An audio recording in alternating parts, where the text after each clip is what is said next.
Friends, hello, you are on the News Factory channel. My name is Anastasia Husareva. Ilya Ponomarev, politician Ilya is visiting us today. Hello.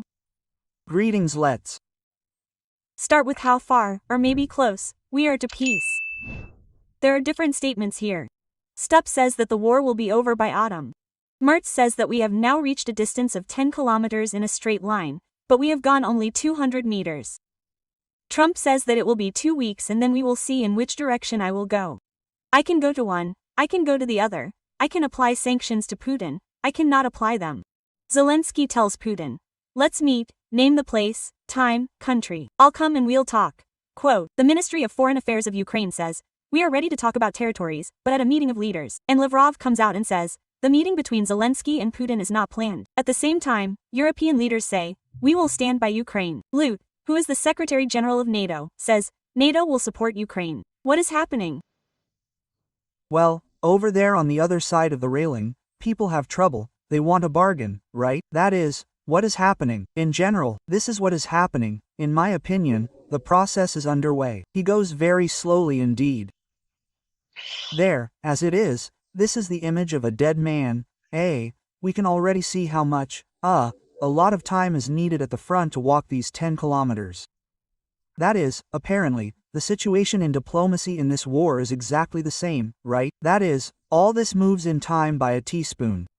And, well, the reason for this is also completely understandable. That is, Putin lives in his own world there, accordingly, he believes that time works for him. A war of attrition is in favor of Russia. There are more resources in Russia, and therefore he is in no hurry, yes. There, accordingly, each step must be equipped with a large number of conditions. And even more so, if our viewers show observation not at the moment, that is, over a long period of time, then they will easily see that there are indeed positions of the parties on both sides. By the way, I want to emphasize, yes, there they change over time. That is, if, for example, Putin, well, the last time back there in May, even in June, in my opinion, he said, there are 4 regions in their entirety and in general there can't even be any conversations on this topic. So now he says, that means there is 1 Donetsk region, and 2 others, so I am freezing the front line, right? And there in the glasses, in fact, he says even more. That is, his position has shifted here, and on the other hand, the position of our side has also shifted, and so, too, the theses that the president's office put forward there 6 months ago and what he is putting forward now are different theses, and they are quite significant. Therefore, both parties understand that this changes over time. If it changes, then it makes sense to bargain.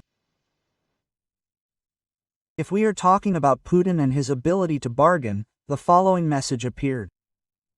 Putin convened a secret meeting with nuclear engineers after the attempt to launch the latest Burevestnik missile. The Moscow Times writes about it. So, they are talking about the fact that Putin visited Sarov on Friday. It is the center of the domestic nuclear industry and the home of the first Soviet atomic bomb.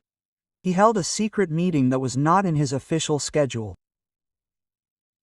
And this was allegedly reported by Kremlin pool journalist Andrei Kolesnikov, who accompanied Putin on this visit. Well, he noted that according to local telegram channels, the meeting was about testing the Burevestnik nuclear-powered rocket, the creation of which Putin announced in 2018. And it was discussed whether it would be possible to put it into service in 2025. Are these the new old nuclear scarecrows, or is this a response to Donald Trump, or is Putin completely out of his mind and he will really launch a petrol in 2025? Well, yes, so it's in order, right? That is, it means that, first of all, the idea is not new, right? Secondly, we are not talking about the warhead, but about the engine. Putin even spoke about this in his famous message to the Federal Assembly, which was about new weapons. I'm just trying to remember what year it was, the 20th, that is, the year or the 20th. Well, there is something like that in general after the annexation of Crimea, but before the large-scale invasion. He talked about it, he threatened the West, that is, so on. That is why this development, which was mentioned then, means that it was in the Soviet Union, like, in general, all weapons that are developed in Russia. But, the Soviet Union refused it, saying that it is too unsafe, raw history and so on. Well, here they are trying to bring to some kind of mind. And, it seems to me that the main threat there, is not in some unique characteristics of this one, missiles there, and so on, but the threat lies precisely in the fact that something will go wrong, yes, that is, the world should rather be motivated to make it work as it should work, than to have some failures, because then, that is, some incomprehensible nuclear devices will fall on the head. And once again, this question is not about nuclear explosions, yes, but simply about, then a large amount of radioactive contamination, because all these nuclear devices are much more radioactive than contamination as a result of a nuclear explosion. That's it. Well, that's why this is, of course, very dangerous, so it's a thing. The only thing is that according to my connections, contacts, friends, etc., it seems to me that the probability that something from this will go into the practical plane is very, very small. The Wall Street Journal writes that the Pentagon has been blocking Ukraine's use of long-range weapons on Russian territory for several months. They refer to their sources. It is clear. At this time, Trump makes a statement that the war will not be won if the enemy is not attacked. Well, I am openly saying that Ukraine must strike at Russia, otherwise there will be no turning point in the war. Who do we believe? Is it really possible that the Pentagon is blocking it? And judging by the fact that these blows are not delivered, these doubts are creeping up on us, and can we hope that one of the points of Trump's next moves will be the granting of this permission? I think that believes in this case it is necessary for both. So, because there is such a serious element of internal chaos in the American leadership. And under Biden there was one, that means, a leading, coordinating and, including, prohibiting element in the leadership of Jake Sullivan, who gave, that is, commands, that this is it, do this, don't do this, yes, that is, but try this, yes, that means, as it is known in the film, there is no such person at the moment. And on the one hand, there is no prohibition, on the other hand, different officials in different departments can take the initiative. Therefore, there are people in the Pentagon, and the Pentagon, as we know, has a worse attitude towards Ukraine than the Trump administration as a whole, right? Well, that is, I would specify more precisely, yes, Hegseth is there, yes, in a worse mood than, probably, even Trump himself. Here, probably, it will be, so it will be more accurate to say. That's why the fact that there will be various hooks and restrictions, well, in my opinion, it's not only plausible, it's the way it is. But, how much do we look back on it? Well, when it comes to American missiles, it's understandable. We have to look at it, because they don't fly without, so that there are no restrictions. There we can press the button as much as we want, but it doesn't fly after that, yes, that's it. But of course there are no restrictions on the use of our own weapons, which are produced in Ukraine for long-range purposes. And this is the fundamental difference in what Sullivan did, right? That is, because Sullivan not only forbade the use of his own, that is, American weapons, but he forbade to do anything or do, in principle, yes, that is, he is there, well, I constantly felt this on myself, because prohibitions were flying in, using the Russian resistance there, for example, for one or another operations there and so on. That is, they got into everything. The Trump administration does not do that, which is already very good. What will happen after the 2 weeks that Trump gave? And do you believe that, or rather, Do you see signs that a meeting between Zelensky and Putin will take place? Because for now, well, we see that the Kremlin is getting away with it in every possible way, finding different reasons. Then they need some kind of technical agreement, then they need the group to meet there, then they generally directly say, the meeting is not planned. You know, as of a week ago, when I was still in Washington, well, then after the famous meeting there, with the Europeans there, and so on, the Trump administration was 100% sure that Putin had promised that there would be a bilateral meeting with us.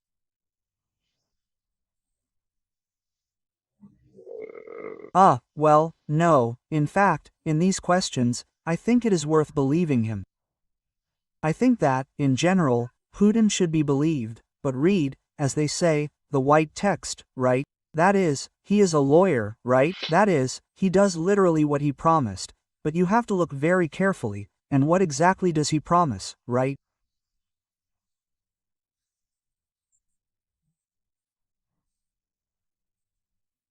That is, because he will do it literally in that wording, and then he can turn it around with precision and vice versa in essence, but in such a way that the letter would be formally observed, but the spirit would be completely perverted, yes?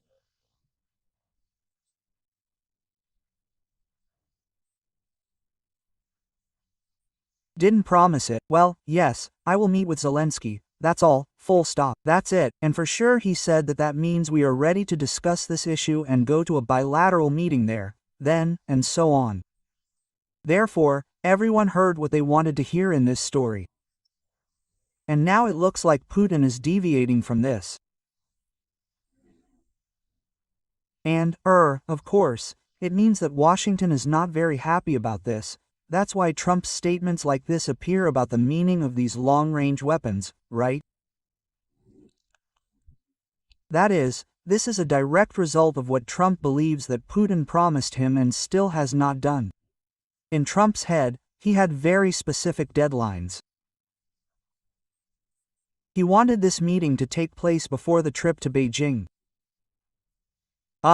Because he believed that from the scenario point of view, well, first of all, that is, he earned the number there on August 22nd, which, of course, has already passed, that is, it has not been implemented, but in any case, in his head it was. What does it mean if this is the next step? Because he understands that there are steps, yes, that this is iteration trading, yes, that is, he understood that this meeting will not be final, but if it means according to all these under pressure from the United States, this meeting will take place. So, under pressure, the parties will again be forced to take some new steps to meet each other, and then, that is, they will meet in Beijing, and then there will be a tripartite meeting, on which there will be a point, then this is all good. That is, at the same time, Trump is not at all disposed to act in such a way as to give away his peacemaker from the Lavra. At the same time, it is necessary to understand that here he, does not even always go, but these checkers are very important to him, right? That is, because the main motivation of Trump is not the solution of some geopolitical problems of the United States and not even the question of making money, but the question of the Nobel Peace Prize. That is, it is very important to him that this result be achieved, but with his immediate leadership. If it is later said that it was not only Trump who did it, yes, then somehow the chances of the Nobel Prize will decrease sharply, yes, and he shares it with no one, so it is completely unnecessary, yes. Therefore, this is a factor from the point of view of this time, the time of planning, yes, it is very important, no matter how superficial it sounds, but no, it is actually a very, very important factor in Washington now. Does Trump have a plan at all regarding Putin? Scenario A, Scenario B, let's say, if they meet, if they don't, or if he's improvising, let's say this, that is, he acts, based on what's happening. What do they say about it in Washington? Maybe there are some scenarios for the development of events in Trump's entourage?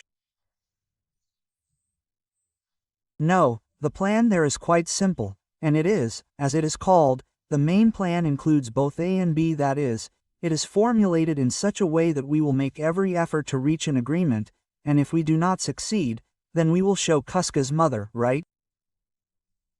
That is, this is roughly how it sounds. But, in this whole story there are no hard deadlines, and similar kind of restrictions, because, I will say it again, the motivation of Trump to receive the Nobel Peace Prize, and not, as Vladimir Vladimirovich Putin expresses it, the first sources of the conflict will be decided. That's exactly what he thinks is not his business, but the Europeans' business.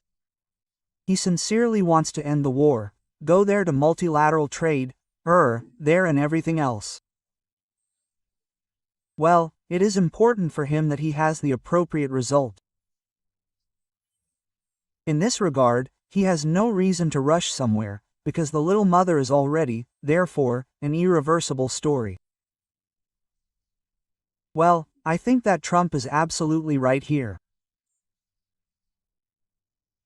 He, as an experienced negotiator, believes that if he says that you are not ready to negotiate, then I will give the order to bomb you directly or indirectly, yes, then the negotiations will be destroyed and it will be very difficult to return to them in the foreseeable future. Maybe it will be there in an hour, in 2, it means, but it won't be fast. This means that the chances of all these Nobel scenarios become absolutely illusory. Well, in general, Trump is not the kind of person who thinks very much in debt, right? That is, he needs quick results, that's why he pushes back all his threats, that's all, right? That is, this is already an exit from the process. What did Kalak the whale bring to Ukraine? What will he talk about outside? Cameras about record, as it is commonly called, and are we ready for this conversation? Well, this is the main issue of communication, and the main task of such communications is the ability to convey important information regarding the negotiation strategy in a confidential manner without a telephone connection that can be intercepted in the end by a hostile party. This is the main, task.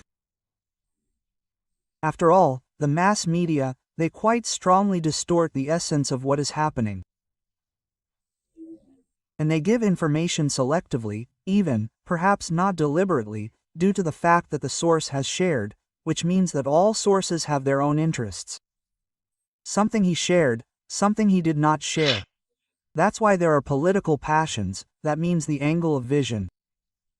That is, the majority of American media and generally influential world media treat Trump extremely unfavorably. Accordingly, they are inclined to interpret any event in a negative way for him, which means that it is key for the peace process. Therefore, they create a certain mood. It is necessary, then, this attitude in some way, well, I will not say to break it, but to correct it with the help of carriers of objective information. Therefore, Kellogg's task is to convey, on the one hand, to Zelensky, confidential information about what is happening in terms of bilateral contacts between the United States and Russia.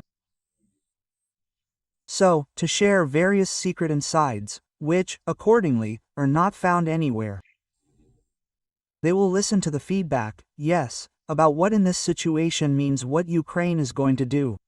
Maybe, to advise, that is, to convey there, that means, messages from Trump that there is a request to act like this, and not act like that, right? That is, what do you think about this topic? So get this information and bring it back to Washington. Here, accordingly, is Kellogg's task. That is, Kellogg, just like Utkov, is a communicator, barometer, postman. That's it, and, of course, there is a benevolent advisor, just like Oitkov, objectively, I did not say that he has a friendly attitude towards Russia, but nevertheless, that is, he has built certain personal ties, and with the same Dmitriev, that is, personal contact, yes, that is, there are good relations there.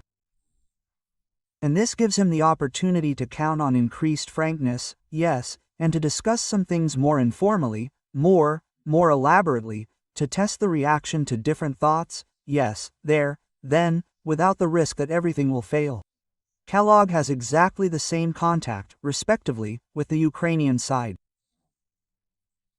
It is also sufficiently trusting and sufficiently free open relations developed there. That is, here is the ego's task. Against the background of the provision of a security guarantee for Ukraine, a scandal occurred between France and Italy. So what happened?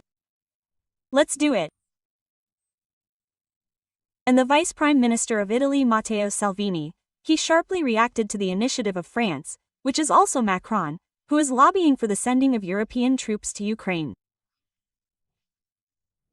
So he said the following: Italian soldiers in Ukraine? Absolutely not. If Emmanuel Macron wants it, let him go alone. Put on a helmet, take a rifle and go to Ukraine yourself.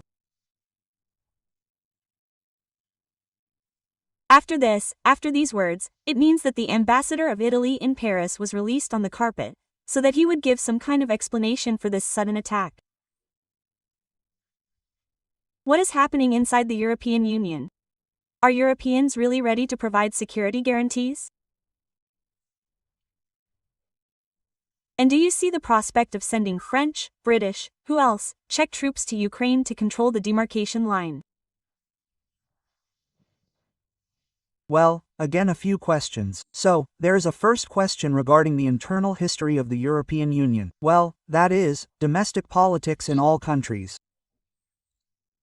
Miloni, being on the one hand a representative of, so to speak, conservative layers of Italian society, nevertheless takes a very strong pro-Ukrainian position, is one of our main friends. This is the correct position, for which we should be very grateful. And everything looks like she is a real friend. And this, by the way, is working very hard on it to increase its status and influence within the European Union as a whole, and it definitely worked in this regard, but nevertheless, this also has a price in domestic Italian politics.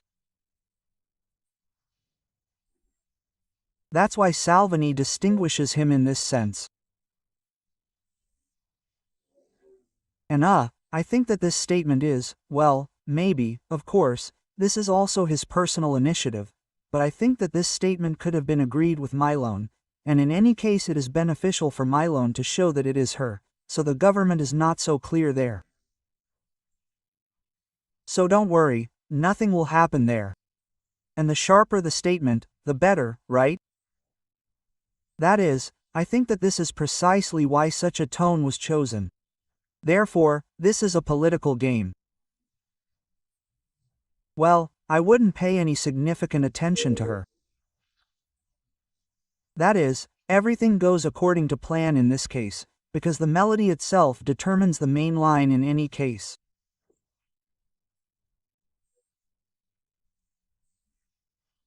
Now, what concerns the deployment of peacekeepers, that means everything else, yes, but you and I have talked many times in the past about the fact that in order for this whole story to work, if we are talking about the demarcation line, we need such a number of soldiers, which, in general, is not seen, that, the entire coalition of willing ones taken together and all the NATO countries that are not very willing could provide them, yes?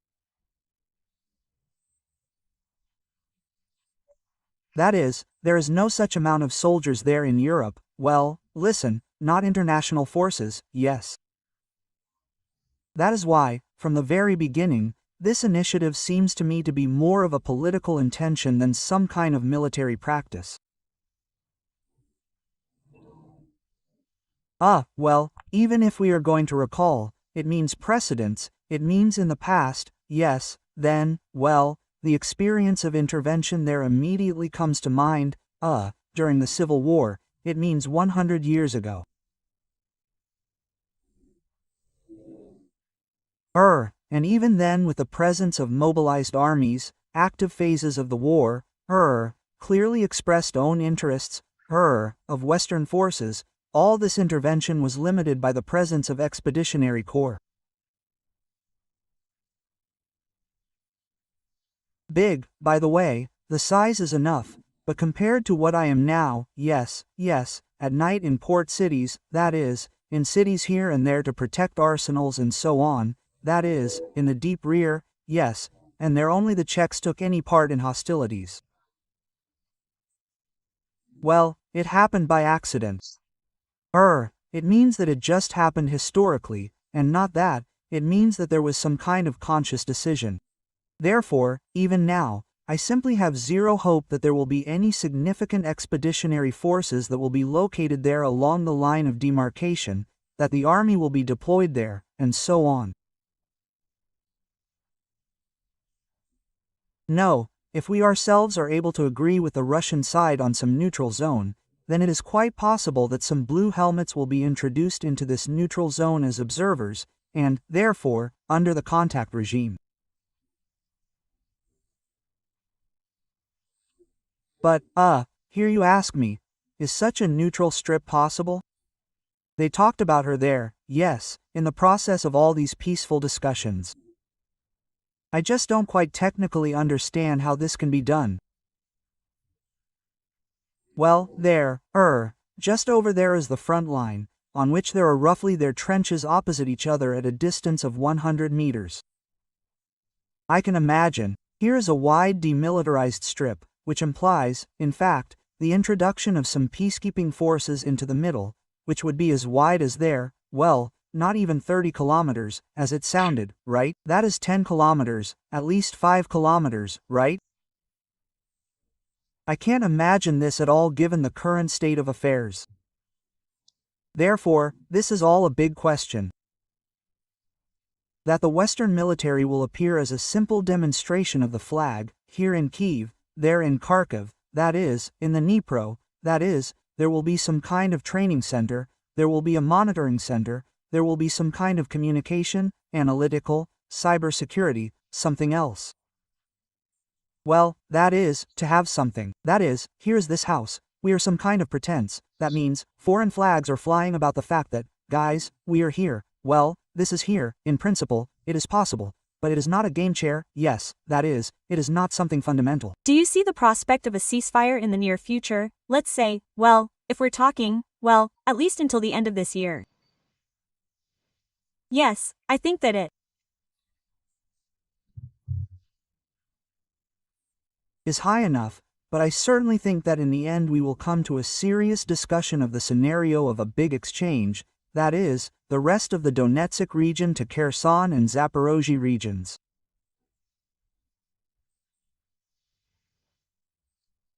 I think other scenarios are unlikely. Although, well, it seems like the simplest scenario is the demarcation line scenario. But I also said many times, and you and I talked in previous broadcasts, that for Putin it would be better, maybe something less, but only at the same time, that something would have the character of completion, yes, that is, that it would be possible to announce it inside Russia as a victory.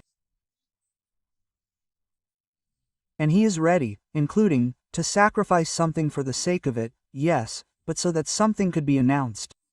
Victory, the delimitation line, is not a victory for him, and therefore, well, I, in principle, do not believe in any stable peace with Putin, right? That is, I believe in a truce, I do not believe in a stable peace, but even a stable truce, I would say, along the lines of delimitation, will be very difficult, in my opinion, to achieve. It's just, well, here all the prerequisites exist for hostilities to resume. Therefore, this scenario seems unrealizable to me. Although, of course, it will also be discussed, but I think that in the end we will come to a very difficult choice with a big trade-off, which will mean that the Ukrainian army will have to leave some territories. Yes, there will most likely be a very fat carrot about the fact that we are leaving here, but we will receive 5 times more land there. As Trump said, there is very, very much land there, that's all. But, of course, this will be a politically very difficult task for the Zelensky administration. And it is very difficult for me to predict in the end what path the Ukrainian society will choose. I think we will soon find out about it. Ilya, Thank you very much for the conversation. Politician Ilya Panamario visited us today. Friends, thank you for watching and supporting. See you in the next broadcasts. My name is Anastasia Husareva. Please take care of yourself and wash your hands with soap. Bye everyone.